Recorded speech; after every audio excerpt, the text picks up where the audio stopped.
দেখো আজকে লাঞ্চে থালিতে কি কি নিয়ে চলে এসেছি। এখানে আছে ডাল, এখানে কি ডাল, এটা হচ্ছে মটর ডাল লেবু পাতা দিয়ে। আর এখানে হচ্ছে কলমি শাক ভাজা, হ্যাঁ। তাই তো। আর হচ্ছে ভাত, আর হচ্ছে তিল বাটা, আর হচ্ছে বাদাম বাটা প্লাস বাদাম দিয়ে আলু পটলের তরকারি। এই যে আমার গাছের এই লেবু। গাছের লেবু পাতা। তো খেয়ে নি। এই ডালের রেসিপি আর আলু পটলের রেসিপিটা তোমরা মানে চ্যানেলে বড় ভিডিওতে পেয়ে যাবে, দেখো অবশ্যই ট্রাই করে নিও। কিন্তু একটু আলু পটলটা ট্রাই করে দেখো।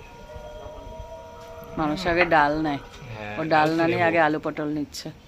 মনে হচ্ছে আলু পটলটা খুব সুন্দর হবে। বিশ্বাস নেই। হুম, কেমন মারাত্মক হয়েছে? হয়েছে, মারাত্মক।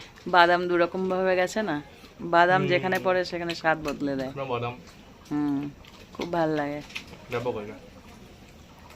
ডালটা আগে খা, লেবু পাতা ডাল বলে কথা। নাও খাও। হুম, আবার লেবু পাতা কচকচ করে খেয়ে নিস না, লেবু পাতার ফ্লেভারের জন্য দিয়েছি। কি সুন্দর সেন্ট আহ, আসছে। ফুচকার জলের মতো মনে হয়। কি মা, কাচ্চে ডাল বলে ফুচকার জল। ব্যাপক হয়েছে।